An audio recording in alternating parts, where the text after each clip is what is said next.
Average speed पे एक तगड़ा सवाल बना के देख लेते हैं और साथ में हम ये भी देखेंगे कि कहाँ लोग अक्सर गलतियां किया करते हैं। तो देखो, मेरा सवाल ये है कि एक दिन मैं साइकिलिंग करने गया एक पहाड़ पे। तो जब मैं पहाड़ के ऊपर चढ़ाई कर रहा था तो मेरी स्पीड बहुत ही स्लो थी, कुछ 1 किलोमीटर पर आवर। फिर मैं ऊपर पहुंचा और फिर बिना टाइम वेस्ट किए हुए मैंने नीचे आना चालू कर दिया। फिर मेरी स्पीड बढ़ के हो गई कुछ 9 किलोमीटर पर आवर और फिर थोड़े समय बाद मैं स्टार्टिंग पोजीशन पे पहुंच गया। तो सवाल मेरा यह है कि इस पूरी जर्नी में मेरी एवरेज स्पीड क्या थी। तो यहां पे हमें कैलकुलेट करना है पूरी जर्नी की एवरेज स्पीड। और देखो, एवरेज स्पीड ये बताती है कि कितनी डिस्टेंस ट्रेवल की गई पर यूनिट टाइम। यानी कि एवरेज स्पीड का फॉर्मूला हो जाएगा total distance travelled by total time taken. तो यानी कि इस केस में देखो, हमारी टोटल डिस्टेंस हो जाएगी ये पहाड़ की ये साइड लेंथ, और फिर मैं नीचे आया ना तो प्लस एक और बार कर देंगे, तो ये हो जाएगी टोटल डिस्टेंस। और जितना समय लग रहा है इस पूरी जर्नी में वो हो गई टोटल टाइम। लेकिन यार यहाँ पे तो दोनों में से कोई भी चीज़ नहीं दी हुई है हमें नहीं पहाड़ की साइड लेंथ दी हुई है, नहीं हमें टाइम के बारे में कुछ कहा गया है। तो फिर हम एवरेज स्पीड को कैसे कैलकुलेट करेंगे? तो देखो, यहां पे हमें दिया हुआ है स्पीड, ऊपर जाने की स्पीड और नीचे आने की स्पीड। तो क्या यार मैं ये कह सकता हूं कि क्योंकि ऊपर जाने की स्पीड 1 किलोमीटर पर आवर है तो हो सकता है साइड लेंथ होगी 1 किलोमीटर और टाइम लगा होगा 1 आवर। लेकिन नहीं, ऐसा तो पॉसिबल नहीं यार। अगर मान लो साइड लेंथ थी 2 किलोमीटर की और हमें लगा 2 आवर्स, तब भी तो सेम स्पीड निकल के आएगी। अगर साइड लेंथ होगी 10 किलोमीटर और हमें टाइम लगा 10 आवर्स ऊपर जाने में, तो भी स्पीड 10 किलोमीटर बाई 10 आवर्स यानी कि 1 किलोमीटर पर आवर यही आने वाली है। तो देखो, स्पीड से तो मैं टाइम और डिस्टेंस का अंदाजा नहीं लगा सकता हूं, तो फिर हम टोटल डिस्टेंस और टोटल टाइम को कैसे कैलकुलेट करें? तो यहां मैं चाहूंगा कि तुम वीडियो को एक बार पॉज करो और इसे खुद से सोचने की कोशिश करो। अब उसके बाद मैं तुम्हें दिखाऊंगा कि करेक्ट तरीका क्या है इसे सॉल्व करने का, और फिर इसमें अक्सर लोग गलतियां कहां किया करते हैं। तो हाँ, वीडियो को पॉज करो और खुद से ट्राई करो। अब अगर तुमने ट्राई कर लिया तो अब देखते हैं कि इसे सॉल्व करने का सही तरीका क्या है। तो देखो, यहां पे मुझे नहीं डिस्टेंस दिया हुआ है नहीं टाइम। तो सबसे पहले मैं इस डिस्टेंस को अज्यूम करने वाला हूं। मान लेते हैं कि इस पहाड़ की साइड लेंथ ये कुछ d किलोमीटर लंबी है, कुछ d किलोमीटर। हाँ, तो अब टोटल डिस्टेंस क्या होगा मेरी जर्नी का? तो मैं सबसे पहले पहाड़ के ऊपर गया यानी कि d किलोमीटर, और फिर वापस नीचे आया यानी कि d किलोमीटर, और यानी कि टोटल डिस्टेंस ये हो जाने वाला है d प्लस d, 2d हो गया total distance divide by total time.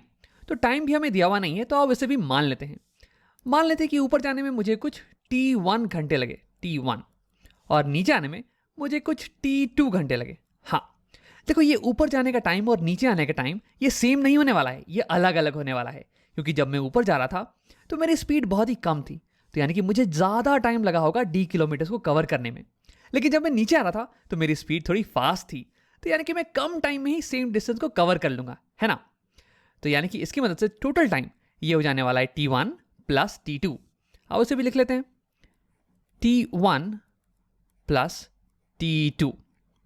अब तुम सोच रहे हो कि राम, इसके बाद हम क्या करें? अभी भी हमारे पास तो वेरिएबल्स हैं, ऊपर में d है, नीचे में टाइम t है, इसे हम कैसे सॉल्व करें? तो देखो यार, अगर मुझे t1 ये d के टर्म्स में मिल जाए, डिस्टेंस d के टर्म्स में, तो मैं यहां इसे लिख दूंगा, और सिमिलरली t2 को भी d के टर्म्स में लिख दूंगा, और फिर हो सकता है कि d कैंसिल आउट हो जाए और हमारे पास एक नंबर आ जाए। देखो, मेरा मतलब ये है कि यहां पे देखो ऊपर की जर्नी, हाँ, तो ऊपर की जर्नी में हमें स्पीड दिया हुआ है और डिस्टेंस है d और टाइम है t1, यानी कि speed is equal to distance by time के फॉर्मूले से मैं इन तीनों को रिलेट कर सकता हूं और डिस्टेंस और टाइम के बीच में रिलेशनशिप निकाल सकता हूं। देखो, मेरा मतलब है ये कुछ यहां लिख लेते हैं। ऊपर की जर्नी की बात हम करने वाले हैं सबसे पहले, अप मोशन। हाँ, तो इसमें हमें दिया हुआ है speed is equal to distance by time, है ना? तो speed 1 is equal to distance, ये है d kilometres, divide by time, और टाइम है ऊपर जाने का t1 आवर्स। तो ये आ गया रिलेशनशिप। अब इससे अगर मैं टाइम की वैल्यू निकालूं तो देखो, speed is equal to distance by time, time को अगर मैं एक साइड लेके आऊं तो time is equal to distance by speed हो जाने वाला है। आओ उसे लिख लेते हैं, time t1 is equal to distance by speed, distance d divide by speed 1। यार यहाँ पे 1 को लिखने की कोई जरूरत तो है नहीं, इसे हटा दो। हाँ, तो t1 is equal to d, ये हमारे पास रिलेशनशिप आ गया है। तो यानी कि इस फॉर्मूले में मैं t1 की जगह पे d को रिप्लेस कर सकता हूं। अब सिमिलरली मैं डाउन जर्नी के लिए t2 की वैल्यू निकाल लूंगा d के टर्म्स में, और फिर हम इसे सॉल्व कर पाएंगे। तो क्यों नहीं तुम वीडियो को पॉज करो और इसे खुद से एक बार सॉल्व करके देखो। अब आओ देखते हैं, इस बार हम नीचे वाली जर्नी पे फोकस करने वाले हैं, डाउन जर्नी पे। हाँ, तो देखो इस बार स्पीड हमारी है 9 किलोमीटर पर आवर और डिस्टेंस तो है d और टाइम हो गया t2। तो यानी कि speed is equal to distance by time, इसलिए मैं लिखने वाला हूं speed is 9 is equal to distance हो गया d divided by time, time हो गया t2। और इस बार सिमिलरली हम टाइम को निकालने के लिए टाइम को एक साइड लेके आएंगे, तो t2 is equal to d by 9 हो जाने वाला है। t2 is equal to d divided by 9। तो यहां पे हमने t1 को d के टर्म्स में और t2 को d के टर्म्स में निकाल लिया है। अब यहां इक्वेशन में मैं t1 और t2 को d के टर्म्स में रिप्लेस कर देने वाला हूं, इन सारी चीजों को यहां पे सब्स्टिट्यूट कर देने वाला हूं। तो अब इसी चीज को करते हैं यहां पे नीचे में। हाँ, तो यहां एवरेज स्पीड ये हो जाने वाली है is equal to 2d divided by t1, ये हो गया हमारा d, प्लस t2, इसकी वैल्यू होगी d बाई 9, d बाई 9। हाँ, तो यहां पे तुम्हें दिख रहा होगा कि d, इसे हम कॉमन निकाल सकते हैं इन दोनों फ्रैक्शन से। अब उसे मैं नीचे लिख लेता हूं और तुम्हें पता चलेगा कि ऐसा हम क्यों कर रहे हैं। तो 2d डिवाइडेड बाई, यहां पे मैं एक लाइन ड्रॉ कर देता हूं, हाँ, ताकि ये अलग अलग हो जाए। हाँ, 2d डिवाइड बाई d, यहाँ 1 प्लस 1 बाई 9 बाई 9। ओके, अब देखो यहाँ हमने इसे कॉमन इसलिए निकाला क्योंकि यहाँ अब मैं d और d को कैंसिल कर सकता हूँ। तो देखो यहाँ पे मेरे पास केवल नंबर्स बच रहे हैं और जिन्हें मैं सॉल्व करके एक एवरेज स्पीड की वैल्यू को निकाल सकता हूँ। तो अब इसे यहाँ साइड में कैलकुलेट कर लेते हैं। हाँ, तो एवरेज स्पीड ये हो जाएगी, ये मैं यहाँ जगह बना लेता हूँ। हाँ, 2 बाई 1 प्लस 1 बाई 9, 2 बाई, अब देखो 1 प्लस 1 बाई 9, इसका एलसीएम हो जाने वाला है 9 और ये हो जाएगा फिर 9। तो एलसीएम यहाँ पे मैंने ले लिया है 9 और ये 9 प्लस पहले से 1 था, प्लस 1 और 9 प्लस 1, ये मुझे पता है ये हो जाता है 10, तो इसे मैं डायरेक्टली यहाँ पे 10 लिख देता हूँ। हाँ, ये 10 बाई 9। अब देखो नीचे में फ्रैक्शन है तो हमें थोड़ा सावधानी बरतना पड़ेगा, तो इसे मैं लिख सकता हूँ एज 2 इंटू इसका रेसिप्रोकल 9 बाई 10, जो कि हो जाने वाला है 18 बाई 10। ये हो जाएगी हमारी एवरेज स्पीड। तो यानी कि इसे मैं लिख सकता हूं एज 1.8। तो हमारी एवरेज स्पीड इस पूरी जर्नी की हो गई 1.8 किलोमीटर्स पर आवर। तो ये हो गई मेरी पूरी जर्नी की एवरेज स्पीड, यानी कि ऑन एन एवरेज में हर एक घंटे 1.8 किलोमीटर ट्रैवल कर रहा हूं। और तुम्हें दिख रहा होगा कि ऊपर जाने की स्पीड ये इससे कम है, एवरेज से कम है, और नीचे जाने की स्पीड ये एवरेज से बहुत ज़्यादा है। और अगर तुम ये सोच रहे हो कि यार ऐसा क्यों हो रहा है, तो इसके बारे में हमने डिटेल में बात किया हुआ है एवरेज स्पीड और वेलोसिटी के वीडियो में, तो तुम उसे एक बार देख के आ जाना। तो ये था सही तरीका एवरेज स्पीड को कैलकुलेट करने का। जब भी तुम्हें डिस्टेंस और टाइम दोनों की वैल्यू नहीं दी हुई हो, तो फिर तुम दोनों को अज्यूम कर लेना और फिर एक वेरिएबल को दूसरे के टर्म्स में सब्स्टिट्यूट करके इसे सॉल्व कर लेना। अब आओ मैं तुम्हें यह दिखाता हूं कि अक्सर लोग कहां कहां गलतियां किया करते हैं।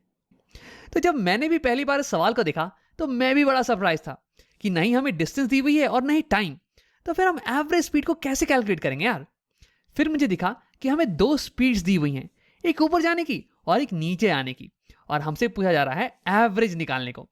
तो क्यों नहीं मैं इन दोनों स्पीड्स का एवरेज निकाल दूं, जैसे कि हम मैथ्स में करते हैं, इन दोनों को ऐड करके डिवाइड बाई 2। तो यानी कि ये हो जाएगा 1 kilometre per hour plus 9 kilometre per hour divide by 2। 1 plus 9 हो गया 10, 10 डिवाइड बाई 2 हो जाएगा 5। यानी कि एवरेज स्पीड ये मेरे हिसाब से हो जाएगी 5 किलोमीटर पर आवर। लेकिन ये बिल्कुल ही गलत तरीका है।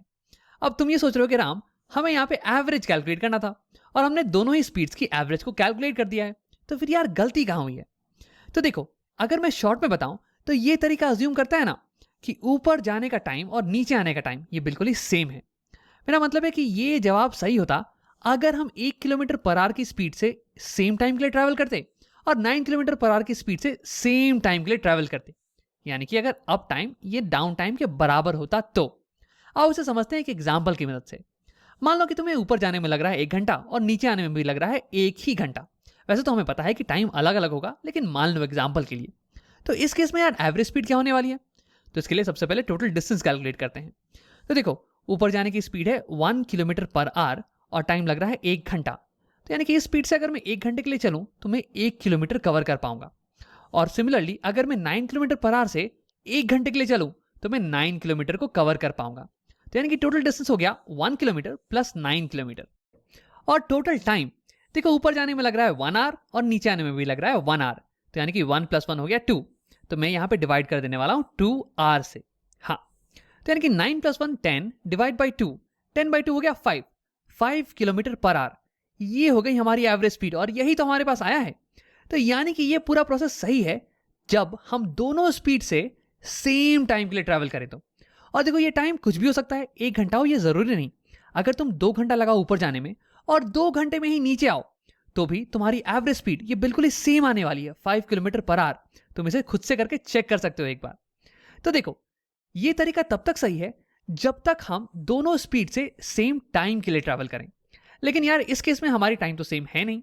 हम देखो ऊपर जा रहे हैं एक स्लो स्पीड से, यानी कि ज्यादा टाइम लगने वाला है, और नीचे आ रहे हैं एक फास्ट स्पीड से, यानी कि हम जल्दी ही कम टाइम में नीचे आ जाने वाले हैं। यानी कि अब टाइम ये बड़ा है, ऊपर जाने का टाइम ये ज्यादा है कंपेयर टू नीचे आने के टाइम से।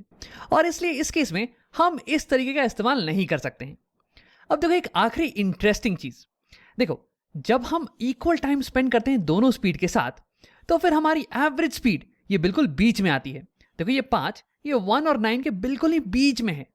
लेकिन हमारे केस में हम ज्यादा टाइम स्पेंड कर रहे हैं ऊपर जाने में, 1 किलोमीटर पर आवर के साथ हम ज्यादा टाइम स्पेंड कर रहे हैं कंपेयर टू 9 किलोमीटर के साथ। तो क्या तुम गेस कर सकते हो कि इस केस में एवरेज स्पीड ये 5 से कम होगी या फिर 5 से ज्यादा?